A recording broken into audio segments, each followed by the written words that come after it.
আমরা যারা ক্রাফটিং করতে পছন্দ করি কিন্তু ভালো ছবি আঁকতে পারি না, ডেকোপেজ হতে পারে তাদের জন্য খুব সহজ একটা সমাধান। এই সুন্দর ডেকোপেজ আর্টটাই আজকে আমরা তৈরি করব। আপনারা যারা ওয়াল ডেকোর করতে খুব পছন্দ করেন কিন্তু সময়ের অভাবে করে উঠতে পারছেন না, তারা কিন্তু এভাবে ডেকোপেজ আর্ট ট্রাই করতে পারেন। এটা তৈরি করার জন্য আমরা একটা সুপারি পাতার প্লেট নিয়ে নিব। এগুলো অনলাইনে খুব কম দামেই পেয়ে যাবেন। তারপর আমরা এটাতে জেসো অ্যাপ্লাই করে নিব। এখানে আমি মন্ট ম্যাটির হোয়াইট টেক্সচার জেসোটি অ্যাপ্লাই করে নিচ্ছি। এরকম একটা ব্রাশ দিয়ে আস্তে আস্তে পুরো প্লেটটিতেই জেসো অ্যাপ্লাই করে নিতে হবে। আমি এই ব্রাশটি বাসায় বানিয়ে নিয়েছি, আপনারাও চাইলে বানিয়ে নিতে পারেন। এটার বানানোর শর্টস ভিডিও আমার ইউটিউবে আছে, আপনারা চাইলে দেখে নিতে পারেন। এভাবে পুরো প্লেটটিতেই জেসো অ্যাপ্লাই করে নিতে হবে এবং শুকিয়ে নিতে হবে। জেসো অ্যাপ্লাই করার পর প্লেটটি দেখতে কিছুটা এরকম হবে। এর উপর কালার করলে বা ডেকোপেজ পেপার বসালে যাতে টেক্সচারটা অনেক বেশি সুন্দর আসে, সেজন্যই মেইনলি এই জেসোটা অ্যাপ্লাই করা। এরপর একটা বাটিতে আমরা কিছুটা গ্লু নিয়ে নিব। এক্ষেত্রে আমি ফেভিকল গ্লুটি ব্যবহার করছি। ফেভিকল গ্লুর সাথে আমরা কিছুটা পানি মিক্সড করে নিব। পানি মিক্সড করে একটা পেস্ট তৈরি করে নিব। এক্ষেত্রে কোনো নির্দিষ্ট পরিমাণ নেই, আপনার যতটুকু প্রয়োজন সেই অনুযায়ী আপনি একটা পাতলা মিক্সচার তৈরি করে নিতে পারেন। আমরা একটা ব্রাশের সাহায্যে খুব ভালো করে মিক্স করে নেব। এরপর এই পেস্টটি আমরা যে জেসো অ্যাপ্লাই করে রেখেছিলাম প্লেটটি, সেটার উপরে সুন্দর করে অ্যাপ্লাই করে দিব। এই গ্লু এবং পানির মিশ্রণটি আমরা সেখানেই লাগাবো যেখানে আমরা ডেকোপেজ পেপারটি লাগাতে চাচ্ছি। ডেকোপেজ পেপার মূলত টিস্যু পেপারের মতোই খুব পাতলা হয়ে থাকে। ডেকোপেজ পেপারে একটা পাতলা আবরণ থাকে নিচের দিকে, সেটাকে আলাদা করে নিতে হয়। এবারে আমি দুইটি পেপারকে আলাদা করে নিব। যেই সাইডটাতে ডিজাইন থাকে মূলত আমরা সেটাই ব্যবহার করব। এবারে আমরা ডিজাইনের ঠিক যেই অংশটুকু ব্যবহার করতে চাই সেই অংশটুকু হাতের সাহায্যে ছিঁড়ে নিব। এক্ষেত্রে অবশ্যই হাত দিয়েই ছিঁড়তে হবে। হাত দিয়ে ছিঁড়ে নিলে এটার ফিনিশিংটা দেখতে বেশি রিয়েলিস্টিক মনে হবে। অনেকে এটা ছেঁড়ার জন্য কাঁচি ব্যবহার করে থাকেন, তবে আমার কাছে এটা হাত দিয়ে ছিঁড়ে নেওয়াটাই বেশি ভালো মনে হয়। এই তো আমাদের ডিজাইনটি ছিঁড়ে আলাদা করে নেওয়া হয়ে গেছে। এবার এটা বসানোর পালা।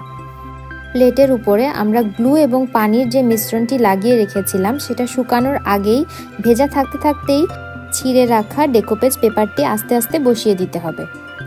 ডেকোপেজ পেপারটি খুব সাবধানতার সাথে বসাতে হবে যাতে কোনো ভাঁজ না পড়ে। ভাঁজ পড়লে দেখতে খুব একটা সুন্দর লাগবে না।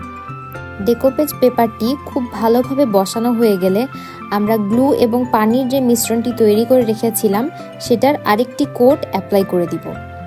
দ্বিতীয় কোটটিকে অ্যাপ্লাই করার মাধ্যমে আমরা ডিজাইনটিকে প্লেটের সাথে খুব ভালোভাবে মিশিয়ে দিতে পারবো। অনেকের মনেই প্রশ্ন থাকে ডেকোপেজ পেপার বসানোর পরে সেটা ওয়াটারপ্রুফ হবে কিনা।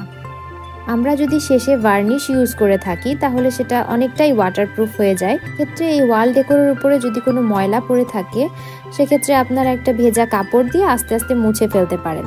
এক্ষেত্রে রঙের বা ডিজাইনের কোনো পরিবর্তন হবে না। ডেকোপেজ পেপার দিয়ে ডিজাইন করার সময় আপনারা আপনাদের মনের পছন্দ মতো যেভাবে খুশি সেভাবেই ডিজাইন করতে পারেন। আপনি চাইলে ফুল বা পাতাগুলোকে আলাদা আলাদা করেও ওলট পালট করেও বসাতে পারেন, যেভাবে আপনার মন চায়। বিভিন্ন অনলাইন পেজে এখন খুব সহজেই এইসব ডেকোপেজ পেপার পাওয়া যায়, আপনারা চাইলে সেখান থেকে কিনে নিয়ে ইউজ করতে পারেন। গ্লু এবং পানির মিশ্রণের দ্বিতীয় কোটটি অ্যাপ্লাই করার সময় খুব ধীরে ধীরে অ্যাপ্লাই করতে হবে যাতে ভাঁজ না পড়ে যায়।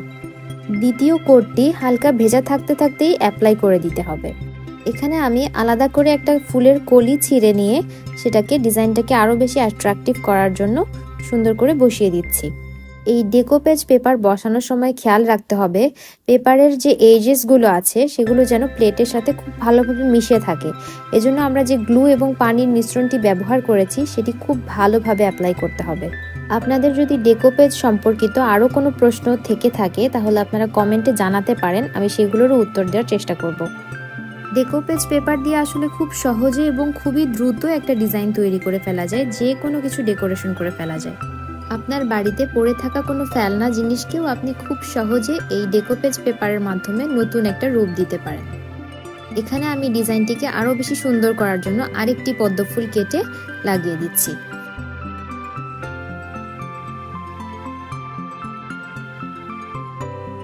ঠিক আগের মতোই গ্লু এবং পানির মিশ্রণটি এই ফুলের উপরেও অ্যাপ্লাই করে দিচ্ছি। গ্লু এবং পানির মিশ্রণটি ভালোভাবে অ্যাপ্লাই করা হয়ে গেলে এর এজেসগুলো যাতে বোঝা না যায় সেজন্য আমরা এর সাইড দিয়ে অ্যাক্রিলিক কালারটি ব্যবহার করব।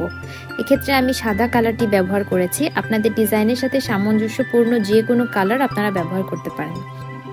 এই রংটা ব্যবহার করার কারণ হচ্ছে যাতে বোঝা না যায় যে আপনি পেপারটি কেটে বসিয়েছেন, যাতে ডিজাইনটি দেখে মনে হয় যে আপনি আসলে এটি হাতে এঁকেছেন। ডেকোপেজ আর্ট কিন্তু অনেক মজার, তাই না? কত সহজেই হয়ে যায়। আমার পুরো বিশ্বাস আপনারা চেষ্টা করলে আমার থেকেও অনেক অনেক সুন্দর ডিজাইন তৈরি করতে পারবেন। এই ডিজাইনটাকে আরও বেশি হাইলাইট করার জন্য আমরা 3D কোন লাইনার ইউজ করব। এক্ষেত্রে আমরা গোল্ডেন কালারটি ইউজ করেছি। এটি আপনারা যে কোনো স্টেশনারি দোকানে বা অনলাইনেও কিনতে পাবেন। এই 3D কোন লাইনারের মাধ্যমে আমি প্রত্যেকটা বর্ডারকে হাইলাইট করে দেওয়ার চেষ্টা করছি। হাইলাইট করে দেওয়ার মাধ্যমে আমরা ডিজাইনটাকে আরও বেশি অ্যাট্রাকটিভ করে তুলতে পারবো। আপনাদের কাছে যদি এই 3D কোন লাইনারটি না থাকে সেক্ষেত্রে আপনারা অ্যাক্রিলিক কালার দিয়েও কিন্তু বর্ডারগুলোকে হাইলাইট করে দিতে পারেন। আসলে আর্ট জিনিসটা কোনো বাধা ধরা নিয়মে হয় না। আপনার কাছে যেটা থাকবে, যেটা আপনার মন চাইবে, যেভাবে করতে মন চাইবে আপনি সেভাবেই করবেন, সেটাই সুন্দর লাগবে। আপনারা যারা খুব সুন্দর করে মেহেদি দিতে পারেন তারা এই কাজটা আরও বেশি সুন্দর করে করতে পারবেন। এই কাজটা আসলে যতটা সময় নিয়ে করা হবে দেখতে ঠিক ততটাই বেশি সুন্দর হবে। আপনারা আপনাদের বাসায় এরকম ডেকোপেজ আর্ট ট্রাই করে আমাকে আপনাদের মতামত শেয়ার করবেন এবং এক্সপিরিয়েন্স জানাবেন।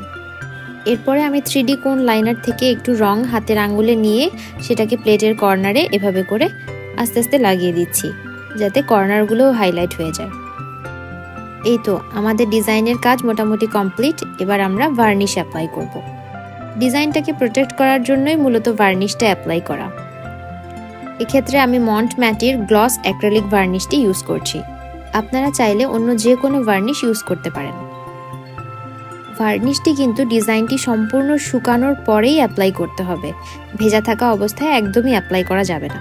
এক্ষেত্রে আপনারা 24 ঘন্টা শুকিয়ে নিতে পারেন, কিন্তু রোদে শুকানোর কোনো প্রয়োজন নেই। এমনি রুম টেম্পারেচারে রেখে শুকালেই হবে। এই ভার্নিশটি অ্যাপ্লাই করার কিছুক্ষণের মধ্যেই এটিও শুকিয়ে যায়।